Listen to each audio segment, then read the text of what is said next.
आज के इस वीडियो के अंदर हम लोग इरेजर टूल के बारे में पढ़ेंगे जो कि यहाँ पे दिया हुआ है। इसको हम लोग क्लिक करके सेलेक्ट कर सकते हैं या फिर कीबोर्ड के अंदर शिफ्ट ई दबा करके इसको सेलेक्ट कर सकते हैं। इरेजर टूल का प्रयोग करने के लिए सबसे पहले हमें कुछ भी बना लेना होगा। हम लोग कोई भी ऑब्जेक्ट पहले से बनाए होंगे उसके ऊपर इसका प्रयोग करेंगे। मैं यहाँ पे रैंडम कुछ भी इस तरीके से ऑब्जेक्ट बना लेता हूँ। अभी हमने यहाँ पे इतना ऑब्जेक्ट बना लिया है। इसका प्रयोग हम लोग दो तरीके से कर सकते हैं। पहला तरीका होता है ऑब्जेक्ट को सिलेक्ट रख के करने का। अगर हम लोग ऑब्जेक्ट को सिलेक्ट रखेंगे उसके बाद इरेजर टूल लेकर के जो भी काम करेंगे वह खाली सिलेक्टेड ऑब्जेक्ट के ऊपर ही काम करेगा। दूसरे किसी ऑब्जेक्ट के ऊपर हम लोग उसको नहीं यूज कर सकते हैं। लेकिन दूसरा तरीका होता है हम लोग किसी भी ऑब्जेक्ट को नहीं सिलेक्ट रखेंगे। कोई भी ऑब्जेक्ट जब नहीं सिलेक्ट रहेगा तो हम लोग उसका प्रयोग किसी भी ऑब्जेक्ट के ऊपर कर सकते हैं।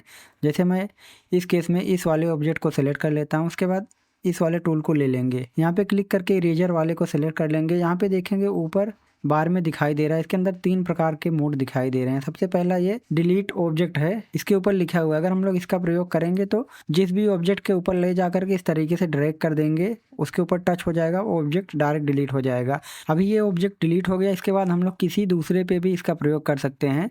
वह ऑब्जेक्ट सिलेक्टेड भले था लेकिन वो डिलीट हो चुका है। इस लिस्ट में से भी देखेंगे तो मिट चुका है। इस तरीके से हम लोग अभी किसी के ऊपर इसका प्रयोग कर सकते हैं। मैं यहाँ पे दूसरा वाला सेलेक्ट करता हूँ। दूसरा वाला जैसे सेलेक्ट करेंगे देखेंगे आगे कुछ और सेटिंग आ गया है। इन सबको हम लोग चेंज कर सकते हैं। यहाँ पे देखेंगे विड्थ लिखा हुआ है। इरेजर का विड्थ और हाइट हम लोग यहाँ से निर्धारित कर सकते हैं। विड्थ ये 25 है, इस तरीके से दिखाई दे रहा है। हम लोग क्लिक करके ड्रैग करेंगे तो देख रहे हैं जो ये लाइन बन रही है ये 20 mm की बन रही है। यहाँ पे दिया हुआ है प्रेशर पेन के लिए। अगर आप लोगों के पास पेन वाला टैबलेट है तो आप लोग इसका प्रयोग कर सकते हैं, नहीं तो इसको ऑफ रख सकते हैं। अभी हम लोग क्लिक करके इसके ऊपर ड्रैग करते हैं। जैसे हम लोग क्लिक करके ड्रैग करेंगे देख रहे हैं ये इस तरीके से कट चुका है।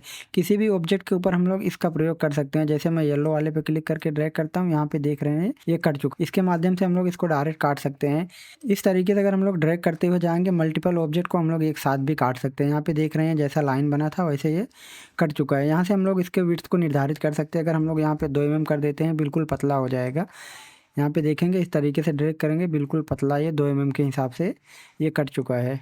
यहाँ पे मैं इसको 10 कर देता हूँ। उसके आगे यहाँ पे भी वैल्यू दी हुई है। इसको हम लोग यहाँ से इस तरीके से बढ़ा सकते हैं। इसको बढ़ाएंगे देखेंगे ब्रश के ऊपर अलग अलग टाइप का इफेक्ट दिखाई दे रहा है इस तरीके से। अगर हम लोग जल्दी से ड्रैग करेंगे तो ये बिल्कुल बारीक कटेगा इस तरीके से। यहाँ पे हम लोग इसको बढ़ा सकते हैं। अगर हम लोग इसको बढ़ा देंगे तो जिगजैग जैसा लाइन बनेगा। जैसे मैं इसको भी 10 कर देता हूँ। अब अगर हम लोग यहाँ पे इस तरीके से क्लिक करके ड्रैग करेंगे देख रहे हैं जिटेड जैसा लाइन बन रहा है। यहाँ पे इसको मैं 0 रखता हूँ और यहाँ पे अगला वाला ऑप्शन है, इसके माध्यम से हम लोग ऑब्जेक्ट के ऊपर क्लिप कर सकते हैं। जैसे इस पर क्लिक करेंगे उसके बाद यहाँ पे ड्रैग करेंगे देख रहे हैं उसी तरीके से यहाँ पे दिखाई दे रहा है ये क्लिप हो रहा है। ये जो जिटेड जैसा दिखाई दे रहा है इसके माध्यम से हो रहा है। इसको अगर हम लोग 0 कर देंगे, जो भी क्लिक करके इस तरीके से करेंगे वो प्लेन बनेगा। अगर हमें जिटेड जैसा रखना है, उसके बॉर्डर को जिगजैग जैसा रखना है तो यहाँ पे हम लोग वैल्यू दे देंगे, उसके हिसाब से हो जाएगा। यहाँ पे मैं इसको भी 0 कर देता हूँ। अब हम लोग जब भी ड्रैग करेंगे तो साथ ही साथ ये इस तरीके से बनता हुआ जाएगा।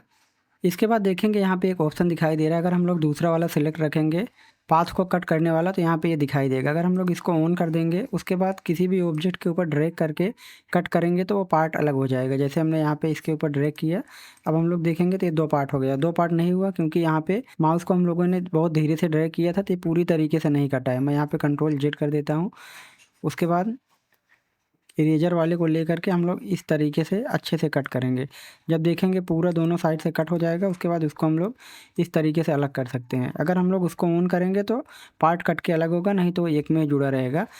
उसको कट करने के बाद हम लोग दूसरे किसी और तरीके से भी अलग कर सकते हैं। जैसे ये कट चुका है, इसको अगर हम लोग अलग करना चाहें तो पाथ के अंदर जाएंगे, यहाँ पे ब्रेक अपार्ट पे क्लिक कर देंगे तो ये अलग हो जाएगा। जैसे हमने यहाँ पे क्लिक किया देख रहे हैं ये एक अलग पार्ट हो गया और ये एक अलग पार्ट हो गया।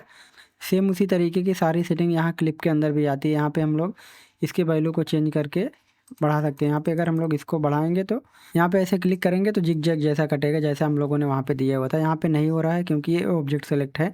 हमें खाली इसके ऊपर ड्रैग करके इसका यूज कर सकते हैं। अगर हमें सब पे यूज करना होगा तो हम लोग कोई भी ऑब्जेक्ट नहीं सेलेक्ट रखेंगे, उसके बाद जाएंगे इरेजर पे क्लिक करके अब हम लोग उसका प्रयोग किसी भी ऑब्जेक्ट के ऊपर कर सकते हैं। आज के इस वीडियो में इतना ही, मिलते हैं नेक्स्ट वीडियो में।